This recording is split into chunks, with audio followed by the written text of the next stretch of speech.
السلام عليكم ورحمة الله وبركاته. إن الحمد لله نحمده ونستعينه ونستغفره ونعوذ بالله من شرور أنفسنا ومن سيئات أعمالنا. من يهده الله فلا مضل له ومن يضلل فلا هادي له. أشهد أن لا إله إلا الله وحده لا شريك له وأشهد أن محمدا عبده ورسوله. والصلاة والسلام على نبينا محمد وعلى آله وأصحابه ومن تبعهم بإحسان إلى يوم الدين. أما بعد، يا أيها الذين آمنوا اتقوا الله حق تقاته ولا تموتن إلا وأنتم مسلمون. فإن أصدق الحديث كتاب الله وخير الهدي هدي محمد صلى الله عليه وسلم وشر الأمور محدثاتها وكل محدثة بدعة وكل بدعة ضلالة وكل ضلالة في النار. إخوة الإسلام rahmani Allah wa iyyakum. Alhamdulillah, kita memuji Allah SWT.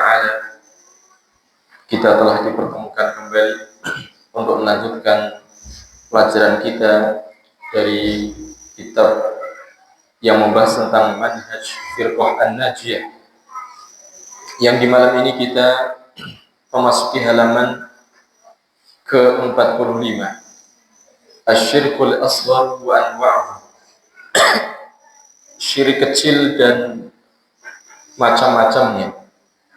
Ya. Ulama kita telah menyebutkan bahwasanya syirik itu jenisnya banyak sekali. Bahkan di antara mereka mengatakan karena begitu banyaknya syirik, tidak sanggup bagi kita untuk membatasinya. Sampai Nabi kita Muhammad SAW dalam sebagian khutbahnya, diriwayatkan oleh Imam Ahmad dan yang lainnya, beliau berkata, "Ayuhan nas, ittaqu syirk." Wahai manusia, hendaklah kalian itu takut dengan syirik. Fa innahu akhfa min tabi'in nar. Sesungguhnya syirik itu lebih samar daripada berjalannya semut, daripada merayapnya semut. Lalu para sahabat pun bertanya kepada Nabi SAW, bagaimana agar mereka itu bisa selamat dari syirik? Bagaimana mereka itu bisa memelihara diri mereka dari syirik? Lalu Rasulullah SAW mengajarkan kepada mereka doa. Allahumma inna na'udzubika min an nusyrika bika syai'an na'lamu wa nastaghfiruka lima la na'lam. Agar senantiasa membaca doa ini. Ya Allah, sesungguhnya kami berlindung kepadamu dari menyekutukanmu dengan sesuatu yang kami ketahui, dan aku memohon ampun kepadamu terhadap kesyirikan yang kami tidak mengetahuinya. Ini doa yang diajarkan Nabi SAW agar kita terhindar dari syirik.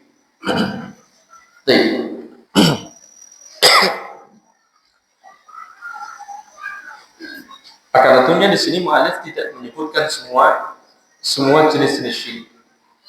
Beliau hanya menyebutkan sebagiannya saja. Berkata mu'alif rahimahullah ta'ala, kullu wasilatin yumkinu an tu'addiya li syirkil akbar. Syirik kecil dan jenis-jenisnya. Apa syirik kecil itu?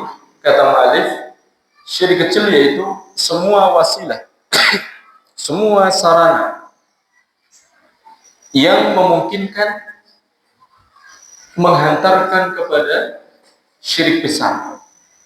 Semua sarana yang bisa menghantarkan kepada syirik besar. Jadi syirik kecil adalah semua wasilah atau sarana yang memungkinkan untuk menghantarkan kepada syirik besar. Walam tablugh rutbatal ibadah. Dan sarana itu tidak sampai ke tingkatan ibadah. Sekali lagi, sarana itu atau wasilah itu tidak sampai ke tingkatan ibadah. Wala yakhruju fa'iluhu minal Islam. Dan pelakunya tidak keluar dari Islam. Artinya pelaku syirik kecil itu masih ada di dairatul Islam, masih ada di lingkaran Islam. Ya. Adapun orang yang melakukan syirkun akbar ketika terpenuhi syarat dan tidak ada mawani, berarti dia terjatuh dalam syirik akbar dan keluar dari agama Islam. Adapun syirik kecil, pelakunya tidak sampai keluar dari Islam. Ya. Nah, di sini mu'allif mengatakan syirik kecil yaitu semua wasilah yang memungkinkan orang akan terjatuh ke dalam syirik besar. Ya. Yang itu tergantung kepada niat atau hatinya orang masing-masing. Bisa jadi syirik kecil itu menjadi syirik besar tergantung pada niatnya masing-masing. Walakinnahu minal kabair, akan tetapi syirik kecil itu termasuk dari jenis dosa-dosa besar. Bahkan sebelumnya kita sebutkan Nabi SAW pernah bersabda, ijtanibu sab'al mubiqat, jauhilah oleh kalian 7 perkara yang merusak. Dari 7 perkara itu beliau memulai dari yang paling penting, yaitu asyirku billah. Perkara yang merusak adalah syirik atau menyekutukan Allah SWT. Dan ini mencakup syirik besar dan syirik kecil. Meskipun syirik itu kecil, dia termasuk minal kabair. Nah, di sini mu'allif menyebutkan yang pertama, syirik kecil yang pertama adalah riyaul yasir, riya yang sedikit. Ya, riya yang sedikit. Wa tasannu lil makhluk, tasannu yaitu membikin-bikin, mengada-ada. Ibadahnya diperindah, tapi lil makhluk, ya, untuk makhluk.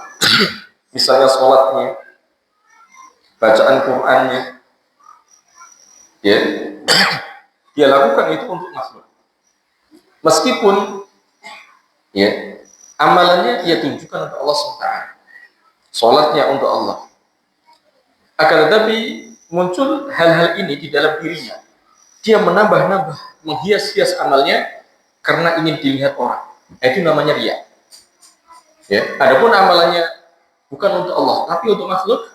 Nah, ini namanya syirkun akbar. Dia mengarahkan amalan itu kepada selain Allah.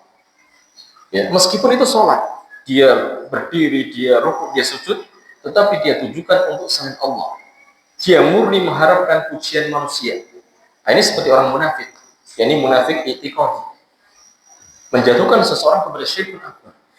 Adapun syirik kecil, amalannya untuk Allah, akan tetapi muncul pada dirinya ingin dilihat orang, kemudian dia memperindah amaliyahnya.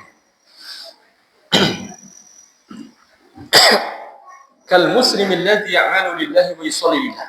Mu'allif mengatakan contohnya orang muslim, dia beramal untuk Allah, dia salat untuk Allah.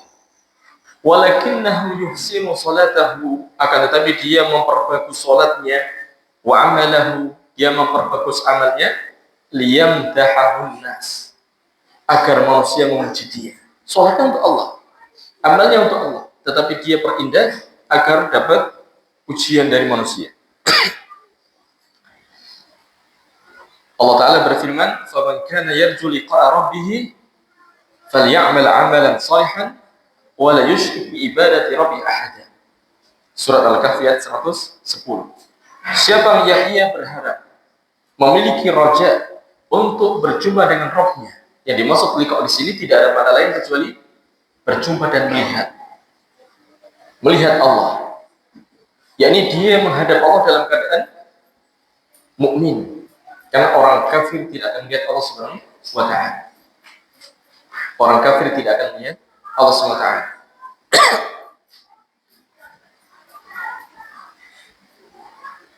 Jadi siapa yang berharap untuk liqa, menghadap Allah Ta'ala dan ia melihatnya,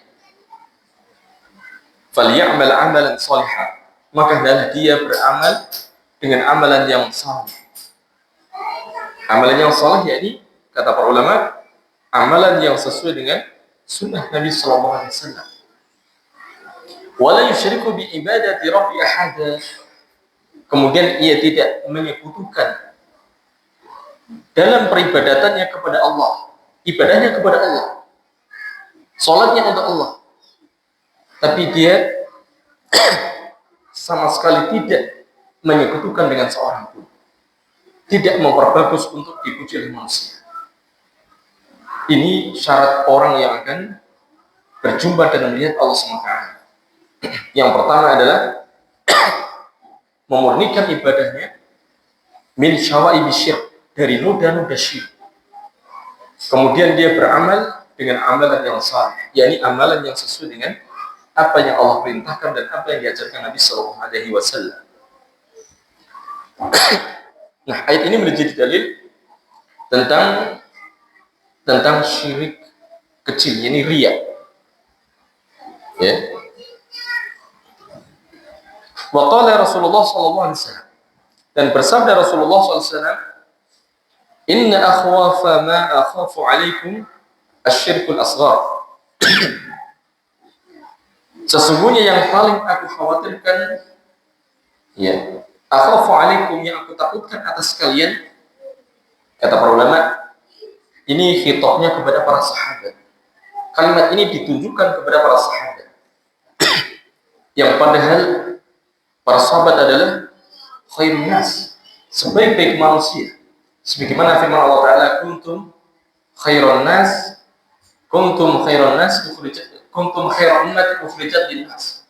Kalian adalah sebaik-baik umat yang dikeluarkan untuk manusia. Yani khitabnya ayat ini kepada para sahabat, meskipun kemudian juga masuk ke dalamnya kaum muslimin, umat Nabi SAW. Nabi berbicara kepada manusia terbaik. Apa kata Rasulullah SAW? Yang paling aku khawatirkan atas kalian adalah syirik kecil. Ya. Lalu mereka bertanya, wa masyirkul asghar? Wahai Rasulullah, apa itu syirik kecil? Kemudian beliau menjawab, ar-riya, beramal untuk Allah, kemudian muncul dalam amaliyahnya itu tasannu, yaitu membikin indah amalnya agar dilihat oleh manusia. Itu riya. Yaqulullah yaumal qiyamah, nanti Allah akan berfirman pada hari kiamat, idza jazan nasa bi amalihim, ketika Allah Ta'ala telah membalas seluruh manusia dengan amal-amal mereka. Setelah Allah menyelesaikan hisab, setelah Allah Ta'ala membalas seluruh amalan manusia, idhabu ila alladhina tura'una fi dunya. Ya. Allah perintahkan kepada orang-orang yang mereka membawa riya dalam amaliyahnya. Apa kata Allah kepada mereka? Pergilah kalian ila alladzina tura'una fid dunya, kepada orang-orang yang kalian riya ketika di dunia. Fanzuru hal tajiduna 'indahum jazaan. Coba kalian lihat, apakah kalian mendapati di sisi mereka ada jaza, ini ada balasan. Hadis ini sahih, diriwayatkan oleh Imam Ahmad. Di sini ada wa'id, ancaman bagi mereka yang mencampurkan dalam amaliyahnya untuk Allah dengan riya, mengada-ada, memperindah agar dilihat oleh manusia.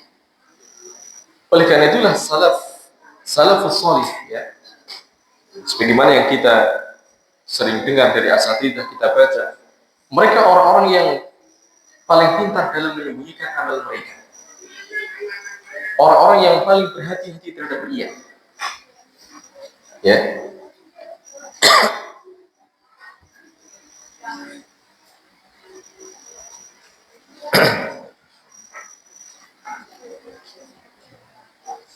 Kemudian yang kedua, al-halifu bi ghairillah. Termasuk syirik kecil yang kedua adalah bersumpah dengan selain Allah. Ini juga kembali kepada niatnya. Ya, kalau niatnya adalah pengagungan, membesarkan selain Allah Ta'ala, bisa menjatuhkan ia ke dalam syirik besar. Ya, tetapi asalnya bersumpah dengan selain Allah Ta'ala itu syirik kecil asalnya. Hal ini berdasarkan sabda Nabi SAW, "Man halafa bi ghairillahi faqad asyraka." Siapa yang ia bersumpah dengan selain Allah, maka sungguh dia telah syirik. Hadis ini sahih riwayat Imam Ahmad. Ya, meskipun ia bersumpah misalnya demi Rasulullah, ya, yang terkadang sebagian kaum muslimin, ya, sabtu lisan mereka terpleset, mereka mengucapkan demikian demi Rasulullah, menjatuhkan ia ke dalam syirik kecil, atau demi Ka'bah misalnya. Ya, bersumpah kepada selain Allah itu menjatuhkan kepada syirik kecil. Waqad yakunul halifu bi ghairillahi min asy-syirkil akbar. Terkadang bersumpah dengan selain Allah itu termasuk bagian dari syirik besar. Ini terkadang. Wa dzalika idza taqada al-halifu ay anna al-waliya lahu tasarrufat. Kapan bersumpah dengan selain Allah Ta'ala itu menjatuhkan seseorang ke dalam syirik besar? Yakni ketika orang yang bersumpah dia memiliki i'tiqad, ini keyakinan. Misalnya annal waliya lahu tasarrufatin. Bahwasanya si wali ini memiliki kemampuan untuk tasarruf, yakni mengatur alam. Bisa mengabulkan doa. Ya. Sehingga orang itu bersumpah misalnya demi Al-Jailani atau demi Al-Badawi misalnya. Di dalam hatinya ada keyakinan misalnya Al-Badawi, Al-Jailani atau yang lainnya itu dia bisa mengabulkan doa, bisa mengatur alam, bisa mendatangkan rezeki, bisa mendatangkan madarat bagi orang yang tidak memuliakannya misalnya. Ya. Ketika ada keyakinan seperti ini, maka sumpahnya dia kepada selain Allah, kepada wali fulan itu menjatuhkannya ke dalam syirkun akbar. Yadurruhu idza halafa bihi kadiban. Dia memiliki keyakinan bahwasanya si wali ini memiliki tasarrufan, yakni memiliki kemampuan untuk melakukan sesuatu yadurruhu yang akan mendatangkan madarat kepadanya, mendatangkan mara bahaya kepadanya, baik itu berupa sakit, kefakiran, kemiskinan, ya. Idza halafa bihi kadiban, ketika ia bersumpah dengan wali itu, ia berbohong dalam sumpah. Ya. Misalnya ada orang bersumpah demi Al-Badawi. Dia tidak berani bohong dalam sumpahnya. Karena apa? Karena dia punya keyakinan kalau saya bohong saya akan tertimpa kesialan misalnya. Ketika dia bersumpah dengan selain Allah dan ada keyakinan seperti ini, maka sumpahnya ini bukan syirik kecil lagi, tetapi menjatuhkan ia ke dalam syirik besar. Ya. Nasallallahu alaihi wa afiyah. Ya. Kemudian yang ketiga, di antara jenis syirik kecil adalah asyirkul khafi. yakni syirik yang samar. Yang banyak di antara kita kadang tidak selamat dari syirik ini.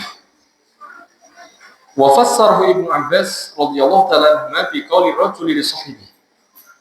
Ibnu Abbas radhiyallahu ta'ala anhu menafsirkan syirik khafi itu, syirik yang samar itu, bi qouli rajuli sahibi. Perkataan seseorang kepada temannya, Masya Allahu wa syi'ta. Apa yang Allah kehendaki dan apa yang kamu kehendaki. Ini namanya syirkun khafi. Seolah-olah atau terkesan tidak syirik, padahal itu syirik. Apa yang Allah kehendaki dan menyamakan Allah dengan makhluk. Karena huruf ataf muda itu taswiyah, penyamaan. Menjatuhkan seseorang ke dalam syirik kecil. Ini disebut syirkul khafi. Ya. Kemudian wa mithluhu, dan contohnya lagi, misalnya perkataan seseorang laulallahu wa fulan. Kalau bukan karena Allah dan si fulan, ya, menyamakan Allah dengan si fulan. Misalnya, laulallahu wat tabib la halaka fulan, la mata fulan. Kalau bukan karena Allah dan dokter itu, maka si fulan ini mati.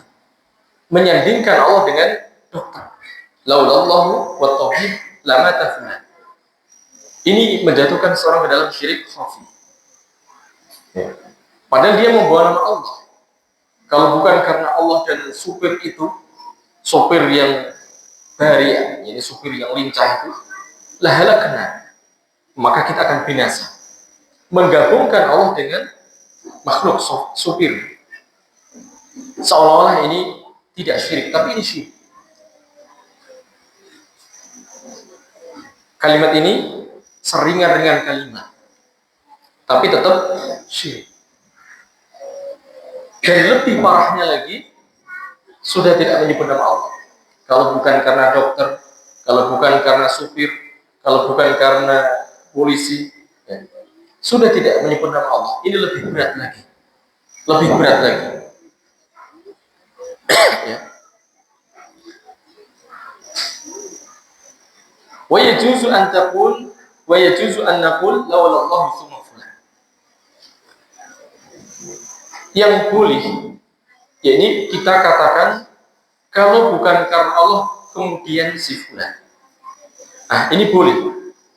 Allah kemudian berarti tidak menyamakan antara Allah dan makhluk, tetapi meruntutkan Allah dulu kemudian sebagai sebabnya adalah si fulan. Musabibnya, penyebabnya adalah Allah Ta'ala, tetapi sebabnya adalah si fulan. Ini boleh. Tetapi yang paling bagus apa? Laulallah wahdah. Kalau bukan karena Allah saja, itu lebih tinggi lagi. Ya. Sebagaimana Rasulullah SAW ketika ada seorang sahabat mengatakan, Masya Allah wa syi'ta, apa yang Allah kehendaki dan Anda wahai Rasul kehendaki. Apa kata Nabi? Aja'altani lillahi niddan. Rasulullah SAW marah. Apakah kamu akan menjadikan aku sebagai niddan? Ini tandingan bagi Allah. Ya. Lalu beliau mengatakan, memperbaiki perkataannya itu, jangan ucapan seperti itu. Ini ucapan yang menyeret kepada syirik. Yang kemudian para ulama berdalil bahwasanya terkadang ucapan ini bisa menjatuhkan kepada syirik besar. Karena Rasulullah mengatakan, aja'altani lillahi niddan. Kau jadikan aku tandingan bagi Allah. Padahal kalimat Masya Allah wa syi'tan. Tetapi terkadang ini bisa menyeret kepada syirik besar, tergantung pada i'tiqadnya orang masing-masing. Lalu Rasulullah mengajarkan kalimat yang benar. Masya Allah wa syi'tan. Ucapkanlah hanya Allah saja yang berkehendak. Ini yang paling bagus.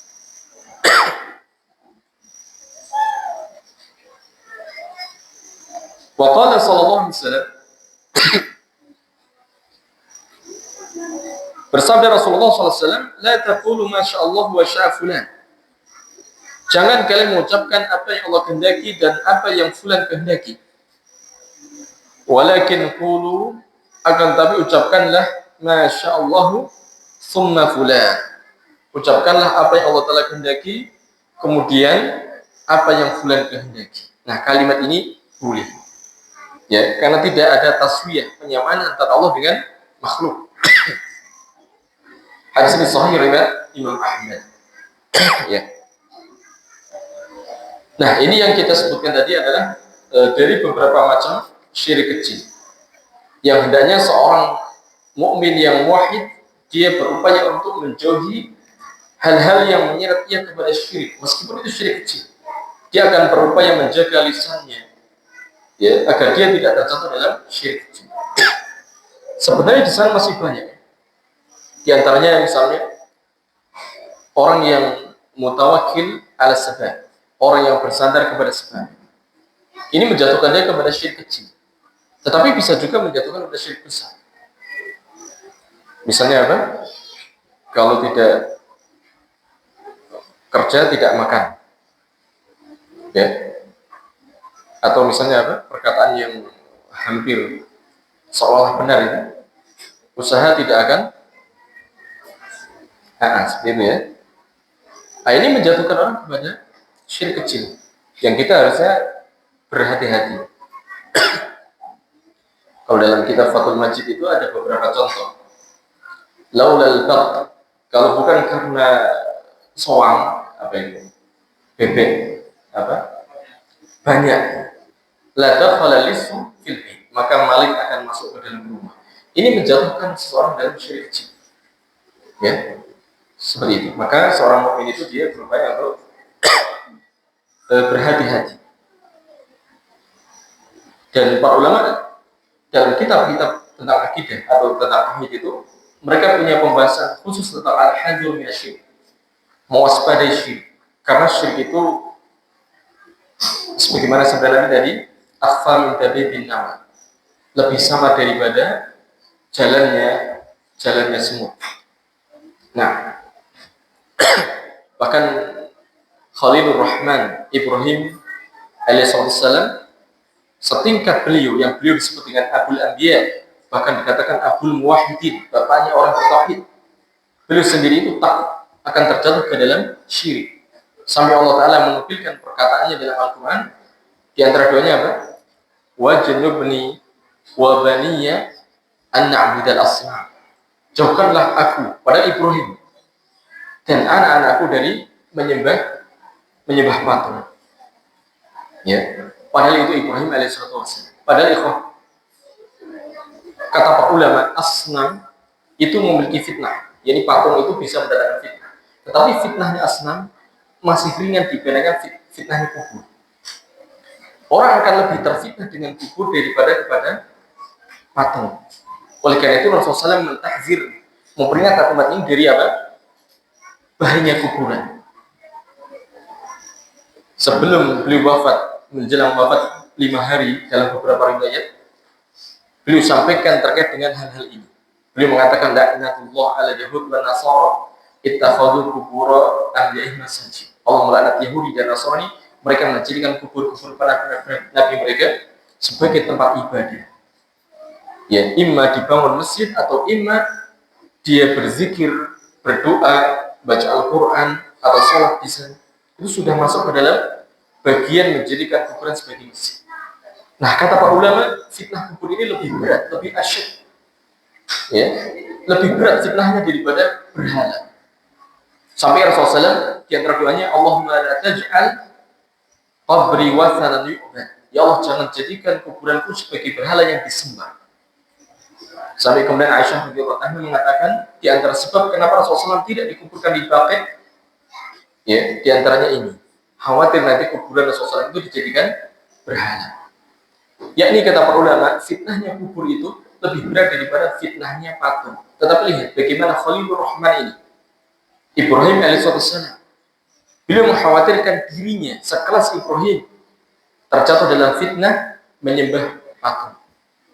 Artinya syirik itu sangat berbahaya. Tidak boleh seorang muslim dia merasa aman dari syirik. Terlebih banyak hadis ya, yang menyebutkan bahwasanya syirik itu akan ada pada umat ini umat Rasulullah SAW. Disebutkan dalam beberapa riwayat, di antaranya beliau mengatakan, ya,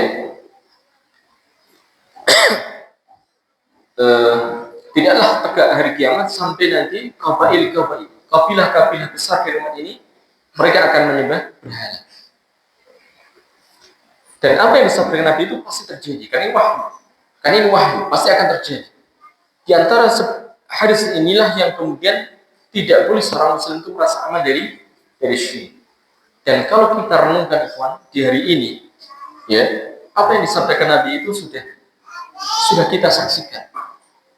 Qabail itu bukan 1-2 orang ya. Qabilah itu apa? Jumlah kelompok manusia yang banyak. Mereka menyembah berhala. Kalau antum merenungkan di satu desa misalnya, antum perhatikan banyak mana yang terjatuh ke dalam penyembahan kepada berhala atau yang selamat. Jawabannya jatuh yang menyembah berhala. Imma kubur yang disembah, imma itu batu. Ya, batu itu tidak mesti batu besar. Kadang batu akik, kadang ada keris, ya kan? jimat-jimat dan yang lainnya. Ya. Kalau kita lihat orang yang bertauhid itu sangat sedikit sekali, sangat sedikit sekali. Baik. Ya, kita lanjutkan. Selanjutnya min madzahiri syirk. Di antara fenomena kesyirikan. Inna madzahira syirki al-muntashirata fil alam al-islami hiya as-sabab ar-ra'isi fi masa'ib al-muslimina wa ma yulaqawnahu min al-fitani waz-zalazili wal-hurubi wa ghayriha min anwa'il azab alladhi sabbahu Allah 'ala al-muslimina bisababi i'radihim an at-tauhid wa dhuhuri syirki fi aqidatihim wa sulukihim. Berkata mu'allif rahimahullah ta'ala, sesungguhnya pemandangan-pemandangan kesyirikan yang menebar di alam Islam, ini di negara-negara atau di dunia-dunia Islam. Ya, fenomena kesyirikan yang menebar di dunia-dunia Islam itu adalah penyebab yang mendasar bagi musibah-musibah yang menimpa kaum muslimin. Ya, dan apa saja yang kaum muslimin mendapati berupa fitnah-fitnah yang ada, zalazil, yakni gonjang-ganjing, wal huruf, peperangan dan selainnya dari berbagai macam azab yang Allah limpahkan kepada kaum muslimin. Apa sebabnya? Kata mu'allif, sebabnya adalah karena kaum muslimin berpaling dari tauhid. Sebabnya kaum muslimin berpaling dari tauhid dan nampaknya kesyirikan pada akidah kaum muslimin dan suluk mereka, yakni moral mereka. Ya. Dari akidah dan suluk mereka itu nampak kesyirikan. Kalau ngomong jauh dari tauhid, ya, ngomong jauh dari tauhid, seperti yang kita sebutkan tadi. Kalau tidak makan obat, ya tidak sembuh. Kalau nggak ke dokter, ya demikian dan seterusnya. Ini suluk mereka. Nah, inilah yang menyebabkan musibah ini melanda negeri-negeri kaum muslimin. Ya. Sepanjang sejarah kita bisa baca bagaimana keadaan dunia-dunia Islam. Sebabnya adalah mereka berpaling dari tauhid. Wa dalilu ala dzalika ma narahu fi aktsari biladil muslimin min madhahir syirki al-mutanawwi'ati allati hasibaha al-katsiru minal muslimina annaha minal Islam. Mana buktinya? Buktinya atau dalilnya, ma narahu fi aktsari biladil muslimin. Apa yang kita saksikan, apa yang kita lihat pada kebanyakan dari negeri-negeri kaum muslimin, nampak madzahir syirk, fenomena kesyirikan al-mutanawwi'ah yang bermacam-macam. Ada berupa kuburan, ya, ada berupa petilasan, bekas-bekas asar orang-orang soleh misalnya. Allati hasibaha al-katsirun minal muslimin anha minal Islam. Yang kebanyakan kaum muslimin menyangka ini adalah bagian dari Islam.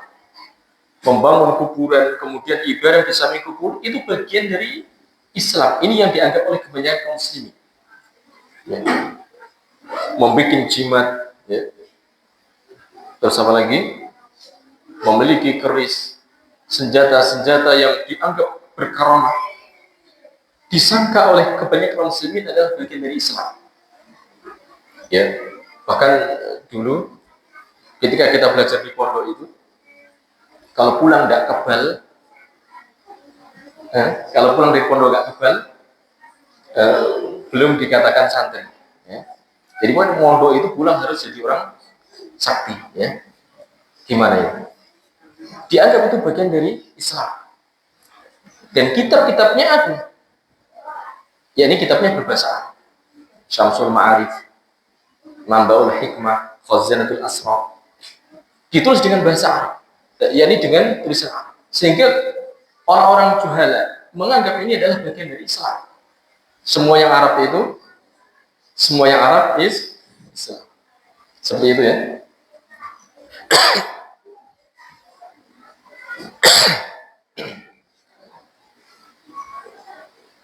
Nah, walidzalika lam yunkiruha ilman bi anna al-Islam jaa liyahtuma mazahir syirki awil mazahir allati tu'addi ilaihi. Ya. Kenapa? Kenapa mereka tidak mengingkari kesyirikan-kesyirikan itu? Ilman, karena kita ketahui di annal Islam, bahwasanya Islam itu datang liyahkuma mazahir syirk, untuk meruntuhkan mazahir kesyirikan. Jadi Islam itu datang untuk meruntuhkan penampakan-penampakan kesyirikan. Misalnya Islam datang untuk menghancurkan berhala. Semua jenis kesyirikan itu, ya, ketika Islam datang dihancurkan. Sebagaimana yang dalam sejarah Nabi SAW pertama kali perang adalah syirik. Setelah penaklukan kota Mekah, yang pertama kali beliau lakukan adalah menghancurkan berhala-berhala yang ada di Ka'bah. Kaum muslimin mengetahui itu, sehingga mereka meyakini Islam datang untuk menghancurkan syirik. Ya. Sehingga apa yang mereka lihat dikiranya adalah bagian dari Islam. Kalau kesyirikan itu yang melakukan ustadz, orang pintar, dianggapnya itu adalah Islam. Sehingga mereka tidak ingkari itu. Terlebih yang melakukannya, yang tabaruk dengan kuburan, tawasul dengan orang mati, yang melakukannya adalah dianggapnya ulama. Karena orang soleh, karena pakaiannya, ya. Sehingga mereka tidak mengingkari perbuatan-perbuatan syirik itu.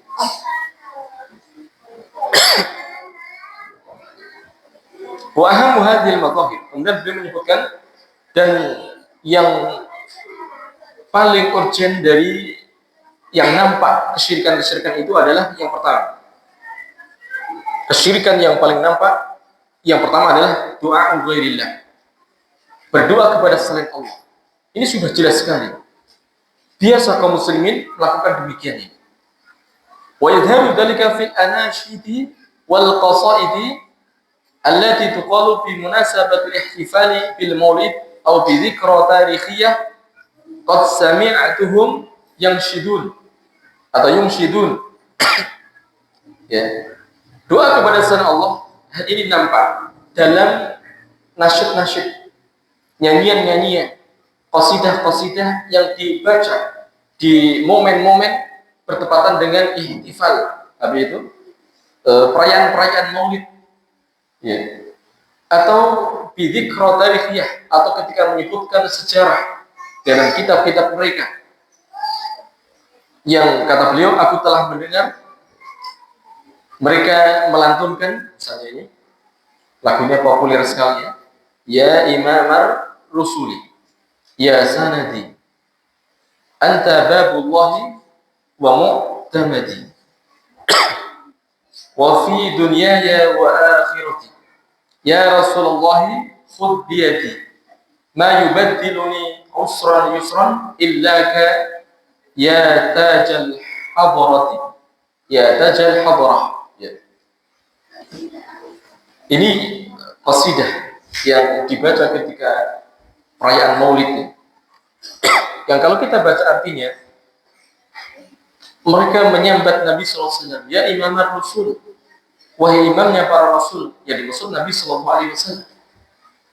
Ya sanadi, dipanggil apa? Ya wahai sandaranku, sandaranku. Jadi mereka jadikan Rasulullah SAW sebagai sandaran mereka. Mereka bertawakal kepada Nabi SAW. Anta babullah, engkau adalah pintunya Allah. Wa mu'tamadi, mu'tamad itu orang yang dipercaya. Kami mempercayakan semuanya kepada Anda. Ya, iktimatku atau sandaranku. Ya, maknanya seperti itu. Wa fi dunyaya wa akhirati, dan di duniaku dan di akhiratku. Ya Rasulullah khudh biyadi, wahai Rasulullah pegang tanganku. Ma yubaddiluni usran yusran illa. Tidak ada yang menggantikanku di waktu sulit, di waktu mudah kecuali engkau. Ya tajal hadrah, wahai pemilik mahkota hijau. Ya. Ini nasyid yang dibaca di momen-momen perayaan Maulid Nabi, yang isinya adalah berdoa kepada selain Allah SWT. ini kepada Rasulullah SAW. Kemudian berkata mu'alif, walau sami'a Rasulullah mithla hadza la tabarra'a mithl. Seandainya Rasulullah SAW mendengar yang seperti ini, mendengar nasyid seperti ini, sungguh pasti beliau akan tabarra', ini berlepas diri. Rasulullah SAW tidak akan senang. Akan tetapi yang kita lihat, ya, apa yang mereka yakini? Yang mereka yakini ketika mereka membaca hal demikian, Rasulullah SAW hadir. Rasulullah SAW hadir di majlis mereka. Mereka meyakini Rasulullah SAW ridho dengan perbuatan mereka. Padahal tidak demikian.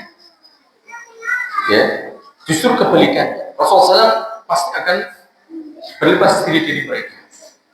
Karena ini ada kesyirikan. Dan ini bertentangan dengan apa yang beliau dakwahkan.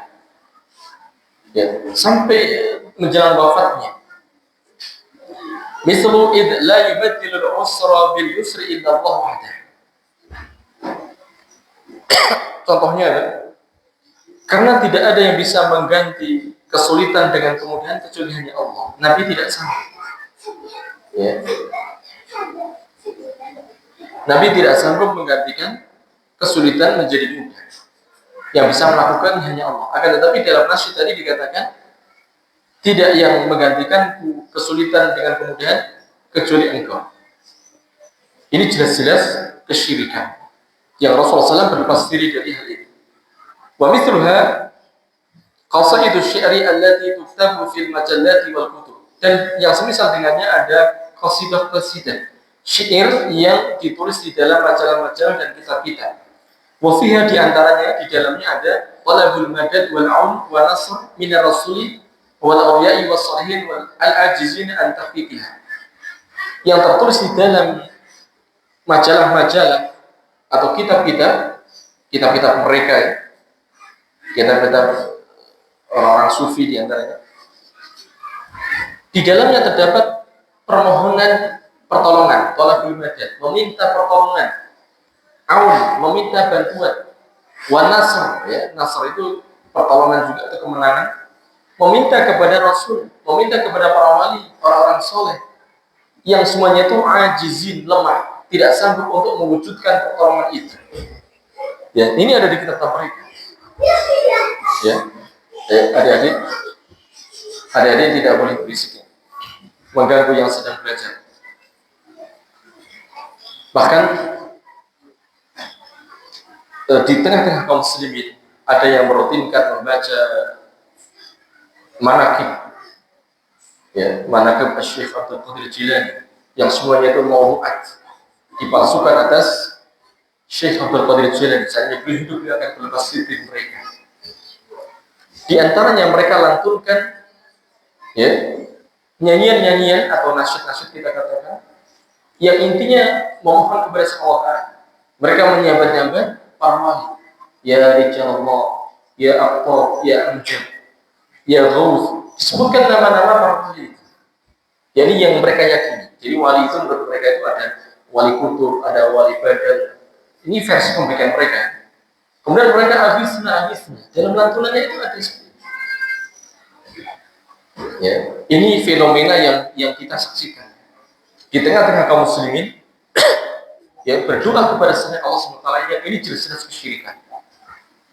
Perbuatannya ini kesyirikan. Akan tetapi sekali lagi, ya,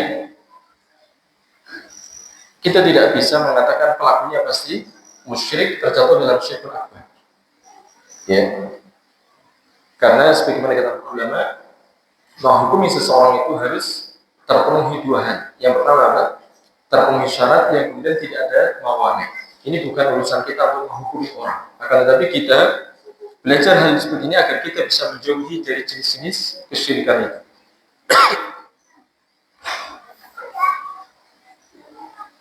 Selanjutnya, dafnul awliya was sholihin. Yang kedua, yang kita lihat fenomena kesyirikan itu selain doa tadi, ya, doa yang mereka lantunkan dalam nyanyian-nyanyian atau dalam kitab-kitab mereka.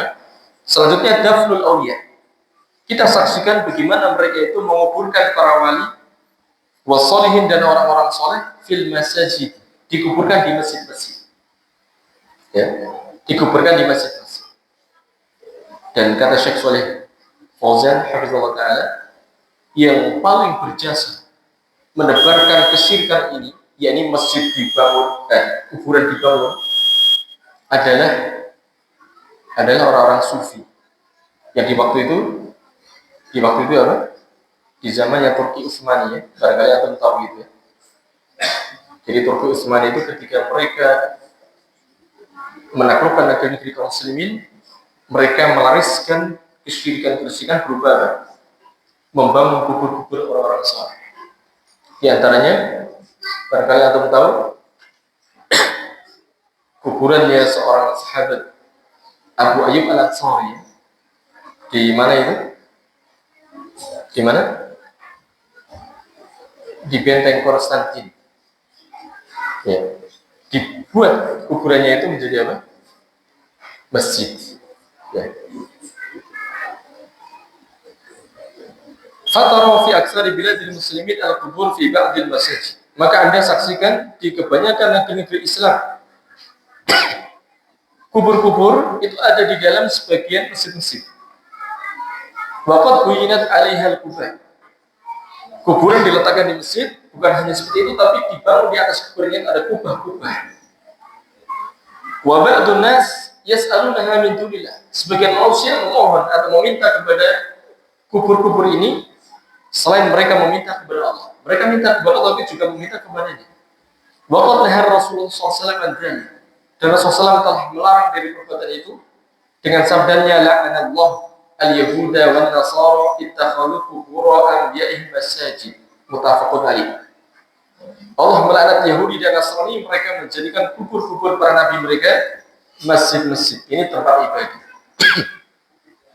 Jadi kata para ulama, menjadikan masjid kuburan itu pertama membangun bangunan masjid di atas kuburannya, atau yang kedua beribadah di samping kuburannya. Imma sholat, berdoa, berzikir, baca Al-Quran, iktikaf. Iktikaf di samping kuburan. Kalau di sebagian tempat seperti itu.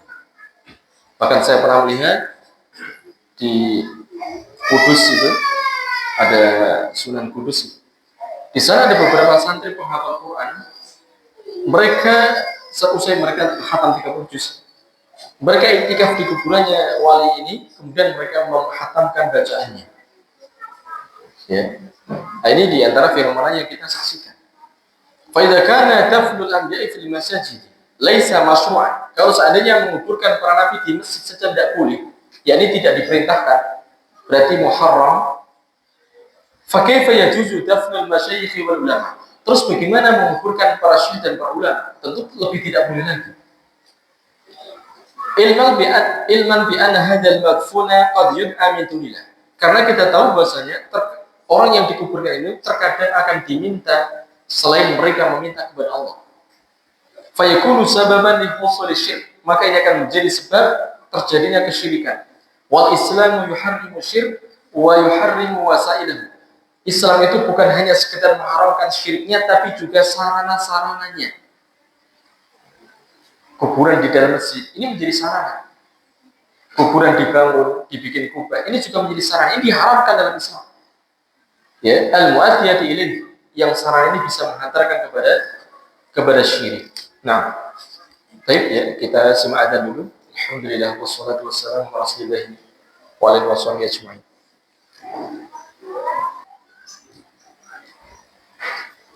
Alhamdulillah wassalatu wassalamu ala rasulillah wa ba'd.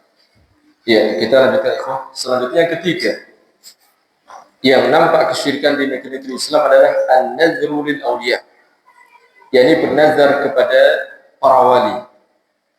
Ba'dun nas yanzuruna dhabihatan aw malan aw ghayra dhalika lil waliyil fulani.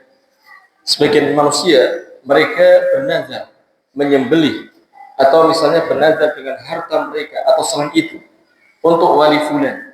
Ya, bernazar menyembelih untuk wali fulan, atau dia infakkan hartanya untuk wali fulan atau selainnya, misalnya bikin makanan. Wa hadza nadhru syirkun yajibu adamu tanfidhi. Nazar seperti ini syirik, wajib untuk tidak melaksanakannya. Yani ketika orang bernazar jangan dilakukan. Li'anna nadhru ibadatun wa hiya lillahi wahdah. Karena nazar adalah ibadah. Dan ibadah itu adalah haknya Allah saja. Allah Ta'ala berfirman dalam surat Al-Insan ayat 7, yufuna bin nadri wa yakhafuna yawman kana syarhu mustatira. Allah memuji orang-orang mukmin, yakni mereka itu memenuhi nazar. Yakni yang dimaksud nazar untuk mentaati Allah SWT. Wa yakhafuna yawman, orang mukmin ini mereka takut dengan satu hari kana syarhu mustatira, yang keburukannya itu merata. Maksudnya takut dengan hari kiamat. Nah, ayat ini menjadi dalil bahwasanya nazar itu ibadah. Orang-orang mukmin mereka bernazar untuk mentaati Allah dan mereka memenuhinya. Allah memuji nazar mereka. Ya, ketika nazar itu ibadah, maka tidak perlu diarahkan kepada selain Allah. Ya, ketika orang mengarahkan nazarnya kepada wali fulan, maka menjatuhkan dirinya kepada syirik. Kemudian yang keempat, azabhu inda kuburil anbiya wal auliya. Menyembelih dilakukan di sisi kubur para nabi atau di sisi kubur para wali. Walau kanat aniyatu an nadhabihata lillahi, meskipun niatnya itu sembelihannya adalah untuk Allah. Meskipun niatnya bismillahi Allahu akbar, menyembelih untuk Allah SWT, tetapi dilakukan di samping kuburnya wali, samping kuburnya nabi. Fahuwa min amalil musyrikin alladzina kanu yudhabbihuna inda kuburi asnamihim al-mumatsalati li awliyaihim. Maka ini adalah amalnya orang-orang musyrik yang mereka menyembelih di samping berhala-berhala mereka yang mereka permisalkan untuk para wali mereka. Hal ini berdasarkan sabda Nabi, la'anallahu man dzabaha li ghairillah. Allah melaknat orang yang menyembelih untuk selain Allah Ta'ala.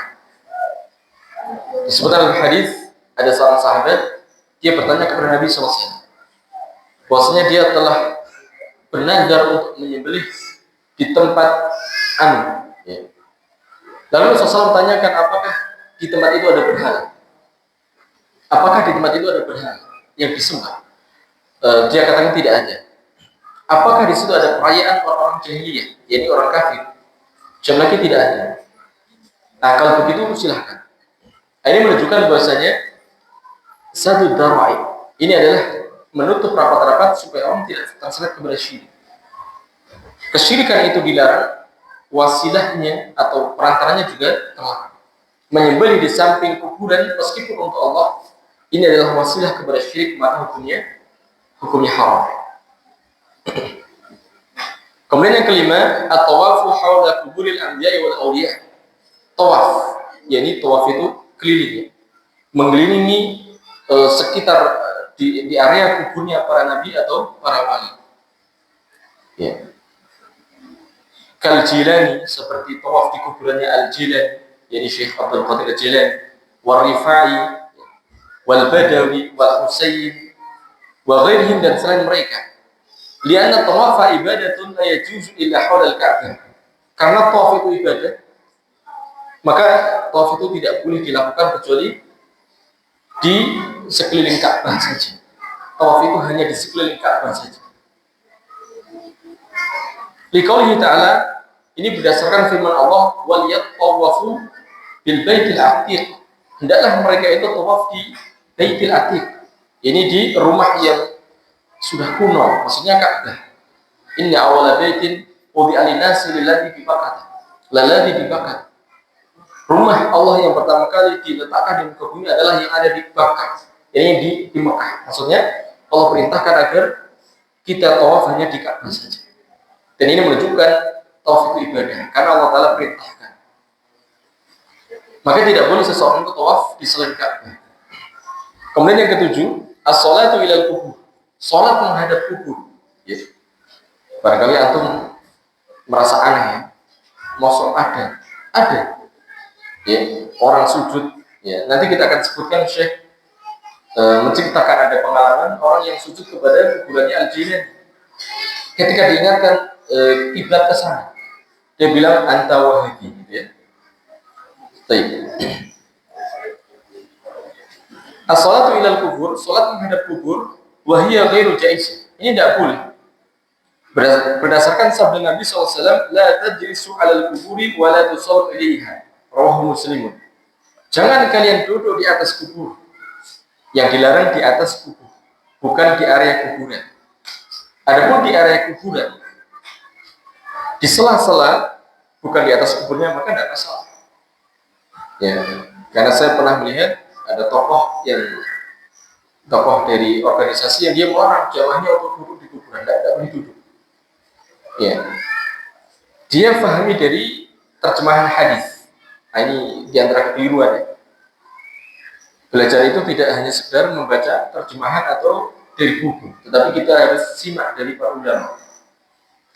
Yang dilarang adalah duduk di atas kuburannya, bukan di area kuburan. Kalau di area kuburan Rasulullah SAW melakukannya. Pernah Rasulullah SAW sambil menunggu kalian, dia duduk. Begitulah para sahabat, tetapi bukan di atas kuburan. Yang dilarang di atas kuburan. Begitu pula Rasulullah melarang wala tusallu ilaiha. Jangan pula kalian sholat menghadapnya. Jadi sholat menghadap kubur itu dilarang. Karena apa? Karena ini adalah wasail ila syirk. Sholatnya untuk Allah, tetapi ini sarana kepada syirik. Sarananya pun dilarang. Ini dalam bab syadud dari'ah, menutup rapat-rapat supaya tidak menyeret kepada syirik. Kemudian yang ketujuh, syadur rihali ilal kubur litabarruki biha aw lisolati indaha. Syadur rihal maknanya safar, melakukan perjalanan jauh menuju kubur-kubur untuk tabarruk, mencari berkah, aw lisolati indaha, atau untuk mengerjakan sholat di sampingnya, atau misalnya berdoa, meyakini bahwasanya doa di samping kuburan lebih mustajab daripada di selainnya misalnya. La yajuz, ini tidak boleh. Ini berdasarkan sabda Nabi SAW, la tusyaddur rihalu illa ila thalathati masjid. Tidak boleh dilakukan safar kecuali kepada 3 masjid. Al-Masjidil Harami, pertama Masjidil Haram yang ada di Mekah, wa Masjid hadza, dan masjidku ini masjid yang ada di Madinah, wal Masjidil Aqsa, dan Masjidil Aqsa yang ada di Palestina. Wa idza aradna adhhaba ila al-Madinati al-Munawwarah, ketika kita ingin pergi menuju Madinah al-Munawwarah, ya, fanaqul, maka kita katakan dhahabna li ziyaratil Masjid Nabawi. Kita tidak menziarahi Nabi tujuannya, tetapi kita datang ke sana untuk menziarahi Masjid Nabawi. Karena kita tahu sholat di sana memiliki keutamaan yang lebih dibandingkan masjid-masjid yang lainnya. Itu yang dimaksud Nabi SAW. Wassalamu ala sahibihi, dan kita datang ke sana setelah kita menziarahi Masjid Nabawi, maka kita manfaatkan untuk mengucapkan salam kepada pemiliknya masjid. Siapa itu? Nabi SAW. Ya.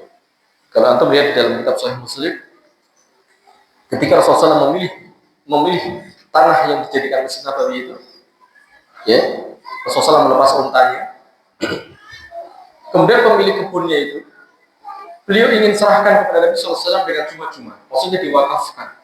Tapi Rasulullah tidak mau. Ya, Rasulullah tidak mau. Beliau ganti, ya, ini bayar. Kemudian itulah yang diwakafkan Nabi SAW untuk umat ini.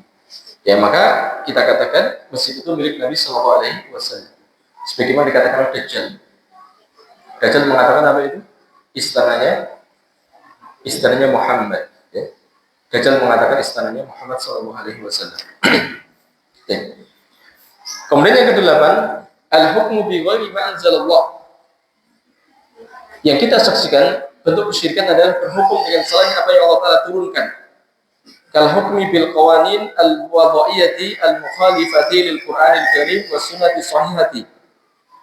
Seperti hukum yang dengan undang-undang yang dibuat oleh manusia yang menyelisih Al-Qur'an, menyelisih sunnah Nabi SAW yang sahihah, idza takhadha bi jawazil amali bi tilkal qawanin. Ketika orang meyakini boleh untuk mengamalkan undang-undang itu, maka menjatuhkannya dalam syirik. Ya, menyekutukan hukum, menyamakan dengan hukum Allah SWT.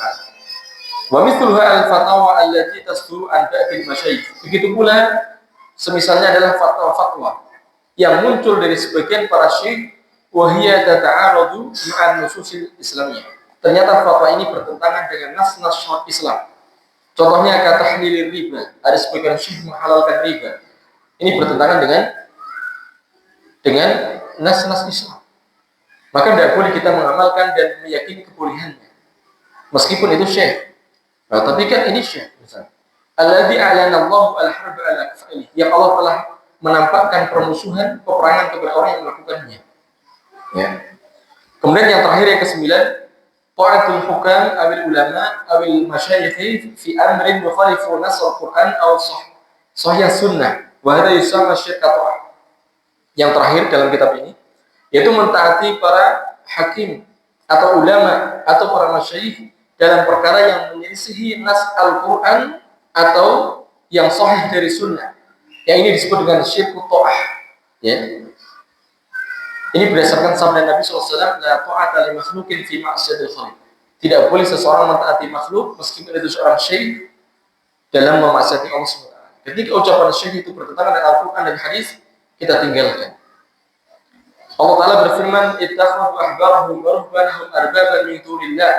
Mereka telah menjadikan para ulama mereka, para pendeta mereka, yakni ahli ibadah mereka sebagai roh-roh selain Allah. Wal Masih ibn Maryam wa ma umiru illa liya'budu ilahan wahidan. Begitu pula mereka menjadikan Masih, yakni putra Maryam, dijadikan sebagai roh Tuhan Subhanahu wa taala. Padahal mereka tidak diperintah kecuali agar mereka beribadah kepada satu ilah, yakni Allah Subhanahu wa taala. La ilaha illa huwa, tidak ilah kecuali Dia. Subhanahu ma suci Allah taala dari semua yang mereka persekutukan, amma yusyrikun. Ya. Waqad fassara Hudzaifah radhiyallahu ta'ala menafsirkan al-ibadah bitrah. Maksudnya adalah ibadah dengan mentaati para pendeta, para ulama. Fima ahalla lahum ulama'ul yahud wa haramu. Pada apa yang ulama Yahudi halalkan bagi mereka dan yang mereka haramkan. Alhamdulillah ya. Kita sampai di sini dulu. Semoga Allah Ta'ala memberikan kita taufik untuk tambahnya ilmu dan amal. Kita tutup. Subhanakallahumma bihamdika asyhadu an la ilaha illa anta astaghfiruka wa atubu ilaik. Assalamualaikum warahmatullahi wabarakatuh.